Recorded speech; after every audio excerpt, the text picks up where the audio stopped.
And Guillaume is playing, again, very close to what Jacob Wilson did play at the Season 1 Invitational. VanMeter going to start with a Mana Confluence into an Elvish Mystic as round number 2 is underway here from Syracuse.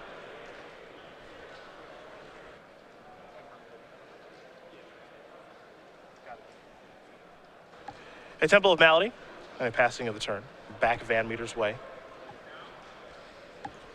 A Mountain and a Courser of Crewfix. Now, this looks like Chris VanMeter playing that. Here we go. Elvish Mystic on top of the deck. We will head back Guillaume's way. A lot more mana acceleration in the hand, a Dragon Lord Atarka. This is the Chris VanMeter we know and love. See how the deck does stand up to Abzan control. However, now you think of Jacob Wilson beating Ross Merriam in the quarterfinals last week, and he did take care of a red-green aggro deck. Different, though. This one's a lot bigger than what Merriam was playing. Yes, this is more of the Seth Manfield strategy, main deck Xenagos, a little bit bigger. Thoughtseize here. We'll show 2 Sylvan Caryatids, a Roast, and a Dragon Lord Atarka. And it looks like the Dragon Lord will be selected by the Thoughtseize here from Darmouni. Now that's still a vulnerability of these, aggro lists that are ramping up into huge things. You get these draws of all mana, one big thing, or vice versa, and a timely Thoughtseize can really break up the draw. VanMeter will draw an Elvish Mystic. Take a look at the top card thanks to Courser. It's a Temple of Abandon. The Temple will enter the battlefield, trigger the Courser, of course, gain a life. Take a look at the top card from the Scry. There is Xenagos. Imagine he will keep that, probably better than a random card. Oh, for sure, especially with a Roast already in hand to clear out a blocker that Guillaume might produce next turn. There are the attacks. 3 damage will come across. Darmouni will go down to 15. Now it's another Elvish Mystic, it seems. Well, looks like Chris is going to change his mind and go with Caryatid. I assumed when Chris attached with the Elvish Mystic, it was because he didn't want to deploy the second one because of bio play. So then deploying the second one post-combat is a little incongruous. Incongruous is the word I was going to use. It would be incongruous. The logic doesn't quite line up, so this makes sense to me. This is a Satyr Wayfinder. Some could argue the best card in Standard. We'll enter the battlefield, turn over a couple of cards here. Elspeth, Abzan Charm. A Plains and a Windswept Heath. Windswept Heath will go to the grip. The rest will go to the graveyard. And the Satyr Wayfinder here doing a lot of different work here. There is some delving here with Murderous Cut in the main deck. Also, Sidisi Undead Vizier. It's a nice little combo. Can't forget about Tassiger, too. Yep. A Temple of Silence and a passing of the turn. We head back VanMeter's way. Xenagos will be the draw, as we all know. Take a look at the top card, Stormbreath Dragon, a card Chris is very familiar with.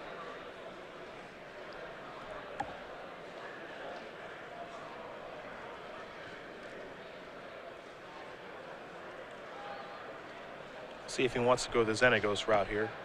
Can't forget he does have an Elvish Mystic and a Sylvan Caryatid in hand.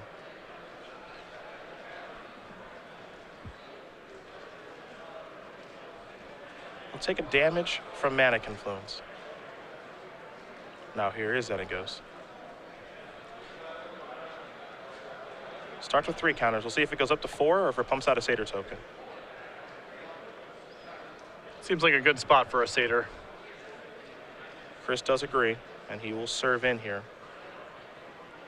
Gonna leave the Elvish Mystic back. Might see that one help to deploy the other one in his hand, because at this point he doesn't care about Bioblight anymore. Yeah, he's got enough mana to work with. Also, it's not clearly bad for Chris to get hit with a Bioblight in this spot, because that means that the Xenagos tokens get to develop unchecked. Darmouni will draw a Temple of Malady.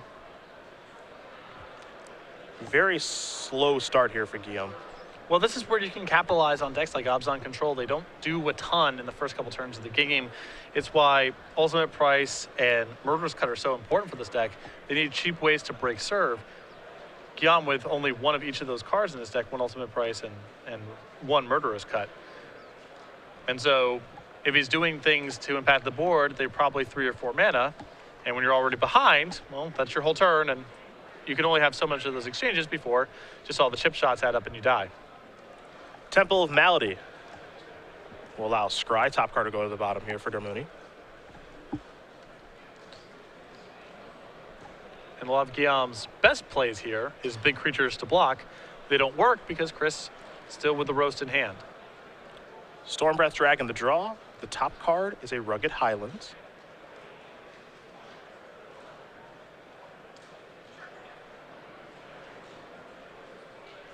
Now, does Chris have interest in deploying Stormbreath Dragon in 3 open mana? We will find out, of course.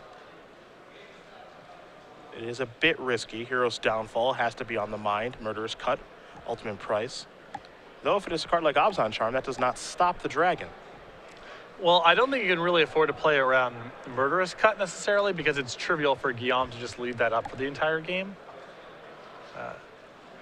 And if it was Hero's Downfall, there's a reasonable chance you would have seen Hero's Downfall on the Xenagos. Sure. So I feel like if I'm in Chris's seat, I feel like the odds that there's a removal spell hanging out in his hand for the Stormbreath Dragon is fairly low. I think Chris agrees with you. This makes a lot of sense to me. Here is Stormbreath Dragon.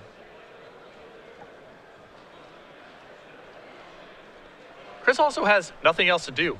That might be the tiebreaker too. If you're not casting the Stormbreath Dragon, you're just doing nothing instead. So I think it may be worth holding off on the Stormbreath Dragon if you had a different line of play that was of approximate value, if it played around a removal spell better, but he doesn't. So this is just the way it's got to be. I think also something that may have pushed his decision is seeing the Thunderbreak region on top, saying basically, okay, if you have to answer this, Stormbreath Dragon, and if you're able to do that, okay, I have another threat to follow up with in Thunderbreak region. So everything seems to line up appropriately, and you can see Darmouni's response where he does have Abzan Charm, but it doesn't look like he has a removal spell for the dragon here. Yeah, at the end of the day, the evidence suggests that there's not a removal spell hanging out in Guillaume's hand for the Stormbreath Dragon, and even if there is, it's not like Chris has a very good turn to generate otherwise. So, his hand is forced. That's what he's got to do.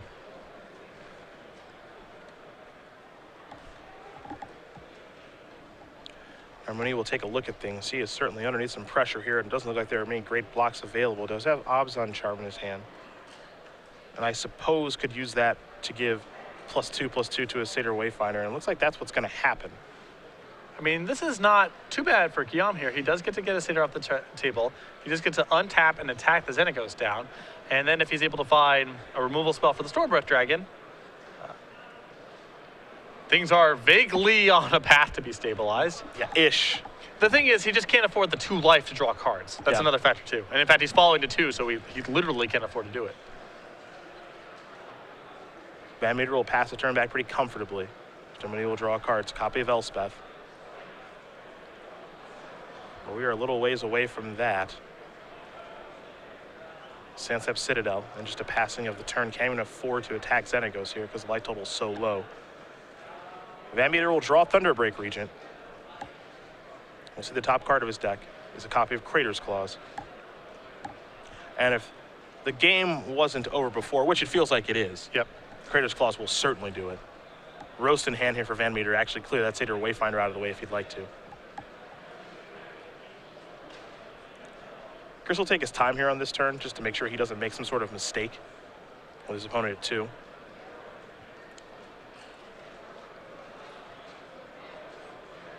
This also gives him, I guess that Guillaume knows all of the cards in Chris's hand at this point because of the earlier Thoughtseize, so you're not really concealing the roast at this point. Right. There's Thunderbreak Region pre-combat. And this is also, I believe, a perfectly fine line of play because this forces Guillaume's hand to kill the Stormbreath Dragon to see if he has a response. He does not. Xenagos will make a Satyr token, and Darmouni will concede. So Chris VanMeter is going to win game number 1 here with his red-green aggro deck. Up a game over Guillaume Darmouni playing Abzan Control. As we do take a look at the sideboards here, and we will start with Darmouni and his Abzan Control deck. 2 copies of Whip of Erebos, 2 copies of Bat to Nature, 2 copies of Duress, 2 copies of Read the Bones, 2 copies of Drown Sorrow, Virulent Plague, and Ultimate Price, and Ugin the Spirit Dragon, Anissa Worldwaker, and End Hostilities. So the only card here that I really like is End Hostilities. I think that's a great card to add here. I think the 2 Planeswalkers and Ugin and Nissa may be better than some of the other big stuff going on here in Guillaume's deck, though. He's already playing Elspeth. Elspeth's one of the better Planeswalkers against red-green aggro, so I don't know if it's a really big upgrade there. Whip of Erebos feels to me like it's more for longer matchups. The 1 Ultimate Price here is excellent, so there's 2 cards that I definitely like, which is Ultimate Price and End Hostilities. And after that, I think the Planeswalkers and Whip of Erebos are on the medium side, but I suspect they're not coming in. For VanMeter, he's got 2 Arbor Colossus, 2 Wild Slash, 3 Seismic Rupture, 2 Hornet Nest, an additional Roast, 2 Destructive Revelry, and a Mob Rule, and then 2 Planeswalkers, and Nissa Worldwaker and Chandra Pyromaster. So Roast, Nissa, and Chandra, all big upgrades. Roast is an excellent removal spell, of course, against Siege Rhino, Tasigur, other big threats. The 2 Planeswalkers are potent in a match where you anticipate things going pretty long. Past that, not a lot to like here. Arbor Colossus is pretty bad against a deck with a lot of spot removal at Elspeth, and the rest of this is for either small creature matchups or other things altogether. Well, game number 2 will be underway here shortly between VanMeter and Darmouni. Season 2 being underway, we took a look at the schedule. It is a little bit of a shorter season, which means you don't have a lot of time to acquire the Penguin Punch playmat that is available to Open Series competitors until May 23rd. Yeah, so this is available to all Open Series competitors until May 23rd. It's free, and it is just cool as hell. So there you go. We call that the hard sell. That is the hard sell. That's what that is. We're not even selling anything because it's free. Oh, sure. There's a different word then. Who doesn't want this thing? You kidding me? Look at this. How many people have come up to us already today and had us sign one of these things? Like a half dozen? Yeah. I mean, this playmat's sweet. This is sweet. And this is something that's going to be coming down the pipeline. You know, we'll have this, and it looks like we might be trying things like this on a seasonal basis, giving away playmats per season. So this was your Season 2 playmat for 2015, a take on Savage Punch, the old Penguin Punch, available to all Open Series competitors until May 23rd here on the Open Series. Boom. Not even trying to sell it. It's just free. It's just free. Easy stuff. You just get that. Sign up for an Open Series event. That's yours. That's just good business. I don't even know why we're promoting it because we're not even selling it. It's just a thing that you get. You know. I like it. These green-red decks, they're going to go through some interesting paces. Oh yeah, there's a lot of different ways to build it, and that's kind of this feature of all the aggressive decks. It feels like that's the first time we've really been saying that about standard format, where the card pool, even for aggressive decks, is so deep that there's a lot of different things you can do.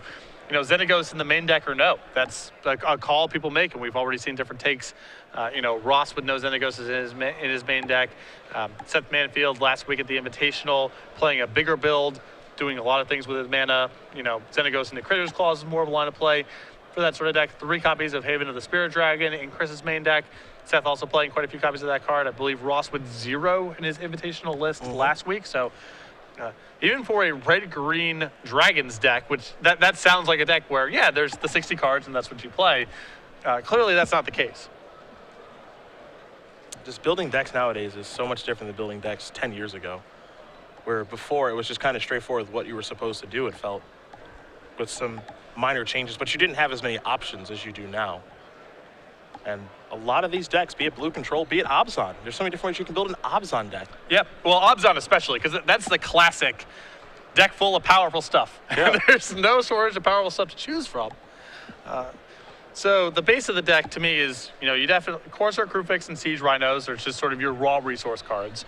Hero's Downfall and Abzan Charm are your flexible removal slots. And once you get past that, it feels like everything's in play. I mean, you need, I think, additional removal spells beyond that, but what you're going to play is up to customization.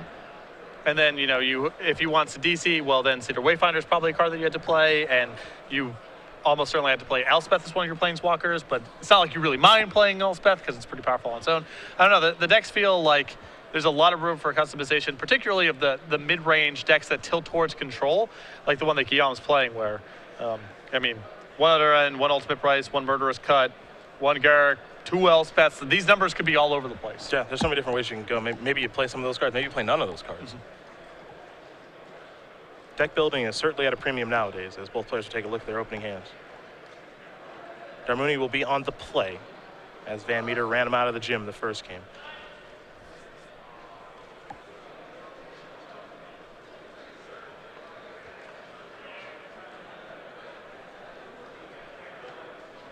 I'm giving it a long look. Does not seem like he likes what he's looking at very much.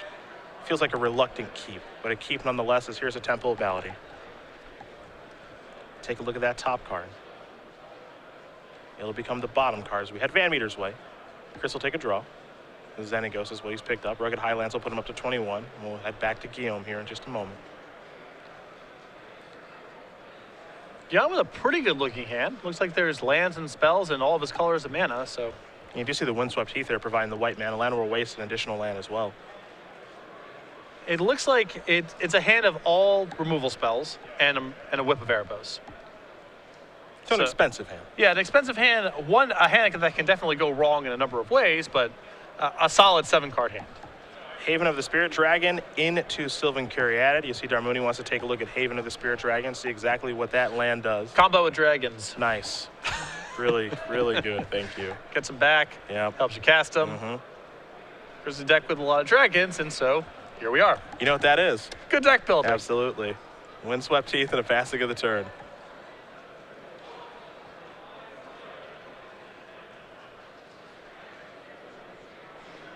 Chris with the Courser of Crewfix in hand here. He also has a copy of Chandra Pyromaster. Well, this is the stage where, Chris is saying to himself, I'm probably playing against Hero's Downfall, Abzan Charm. What's the best way to bleed out these removal spells? Play stuff that's good enough to kill, but not critical to the hand. Also has Xenagos too. He will lead with the Reveler. Starts with 3 counters. There's your Satyr token. And here's an attack for 2. And I like starting here. Yeah, Xenagos versus Chandra. Chandra's the type of planeswalker that it needs to be in play for several turns to really impact the game. Xenagos does something pretty good immediately. So if you're worried about a removal spell, it makes a lot of sense to say, well, I'll play the Xenagos now. If that gets downfall, I still have a 2/2 left over. Versus Chandra, where if Chandra eats the downfall, all you've dealt is 1 point of damage. And then hopefully you bleed out the removal spells. And then your Chandra is uncontested, and Chandra uncontested later on in the game is a lot more powerful than Xenagos uncontested later on in the game. So the sequencing here makes a lot of sense. There is a Plains from the Windswept Heath. Guillaume will go down to 17. And I think we will see Hero's Downfall here in just a moment. He'll have to take 1 to cast it. But Xenagos has been dealt with.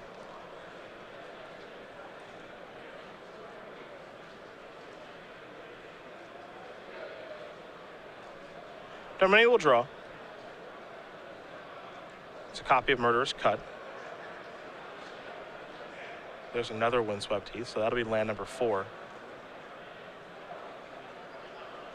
And just a passing of the turn over to VanMeter. VanMeter will take a draw. It's a mountain. Does have a Stormbreath Dragon in hand.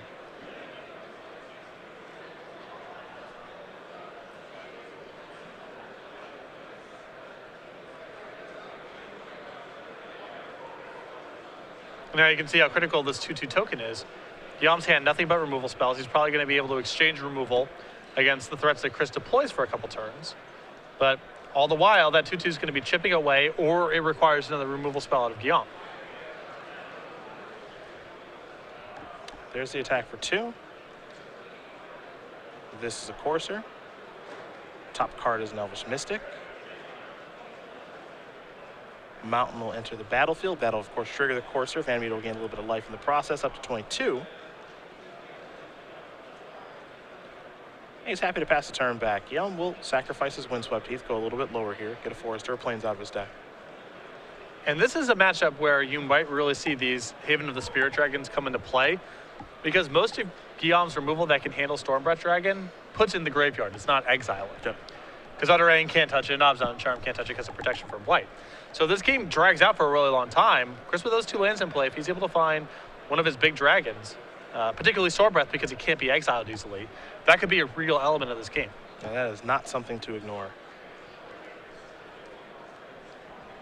There's Utterain. Full retail. Yeah, full retail. No discounts. No. Never on sale. No. But you get what you're looking for. You want to kill a thing's dead. Forever. Forever. Yeah.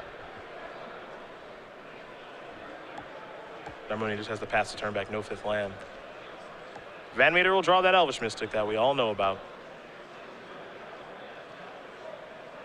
Perhaps it's Chandra Pyromaster time. Also still trying to pick a good spot for that Stormbreath Dragon. He also has to respect the possibility of end hostilities, so he wants to advance his board in this kind of position with Planeswalkers as much as possible, because if he just plays something big and Guillaume untaps and casts end hostilities, that's really bad. So Elvish Mystic plus Chandra is a pretty attractive play this turn from, if I was in Chris's position, because it's a way of advancing your board in a way where if Guillaume's follow-up is end hostilities, so you still have a Planeswalker left over. There's Chandra. And this also could warrant a Hero's Downfall out of Guillaume's hand. And then if you're able to draw a Hero's Downfall, it's possible Guillaume doesn't have an answer to the Stormbreath Dragon. So again, I like Chris's sequencing here. He's definitely playing his stuff in the right order, trying to advance his board as powerfully as he can without exposing himself too much to any one particular spell. Bioblight will take care of that Satyr token. Darmouni does have to pay 1 from the land over waste to cast a Temple of Silence to draw, so he has found the 5th land, though it does enter the battlefield tapped. No Siege Rhinos have shown up yet here for the Abzan player. There is the Temple. Take a look at that top card. He very quickly leaves it on top. He'll just pass the turn back. Ultimate Price and Murderous Cut at the ready. VanMeter will take a draw. It is a Courser of Crewfix.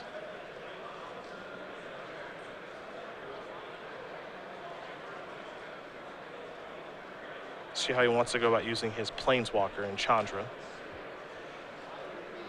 And if it's time to maybe try to cast that Stormbreath Dragon, though he's been very hesitant to cast it in open mana like this. Well, I think he's getting to the point where he's saying, I'm doing enough damage here and I've got Critter's Claws in hand that Guillaume needs to do something to the board to be able to stabilize this. And if he does that and taps low, that's a great window for Stormbreath Dragon. So I think where the game's at right now, I think something like I'll play Courser Crewfix, maybe I'll, depending on what's on the top card of my deck, maybe I plus Chandra, maybe I zero Chandra. That sequence is attractive because you're still advancing your board without losing your best threat in the event that Guillaume has a removal spell. And you know, Guillaume's at 9, your Mystic can hit him to 8, Chandra can hit him to 7. He has to tap out at some point for something to answer this board. And with how quickly he kept the card on top of his deck from the scry, you got to wonder what he got up there. Well, he missed his 4th land drop, ripped a 5th land, and left on top, which means probably untapped land number 6 or end hostilities is the most likely scenario. Siege Rhino could be. Siege Rhino maybe. Maybe. The Siege Rhino's gotten a lot worse in the face of this Chandra as a way to stabilize, and he's playing against a deck with a bunch of roasts, so. We're going fireballing. And this is the same line of play that I was describing, though a different way of going about doing it, which is put Guillaume in a position where he has to tap out. If Guillaume left a land or a spell on top of his deck, it's probably something big. And you see end hostilities here. Yeah, you called it. Guillaume's not leaving a removal spell on top of his deck at this point unless there's something really weird going on with his hand. And this ends up being a great setup here for Chris, too. Because if Guillaume does decide now is the time to cast end hostilities to get those mana elements off the table, if Chris draws a land or finds one with Chandra 0, Stormbreath Dragon can win the game. And the worst case scenario goes, all right, I'll plus Chandra and play Courser. Or Courser and then do whatever with Chandra, you know, depending on what the top card of my deck is. Things are just not lined up very well here for Darmouni this game. Now here's what Verbo said he's kind of reluctantly playing. Now he'll just pass the turn back. VanMeter going to draw a card here. It's a copy of Temple of Abandon. He'll plus the Chandra, play the Stormbreath. And if Guillaume wants to play a Murderous Cut here, he has to take a point of damage, and he can't afford it. Yep. No Urborg in play. So that will do it. Chris VanMeter is going to win this match over Guillaume Darmouni. 2-0. Red-Green Aggro will take care of Abzan control. Chris, coming off of a bye, gets his day started with a win, doing what he did all last year, casting Stormbreath Dragon. Some really tight sequencing there from Chris. I like the Critter's Claws there a lot, and I think there's a lot of players who would say, I got a Stormbreath Dragon in my hand.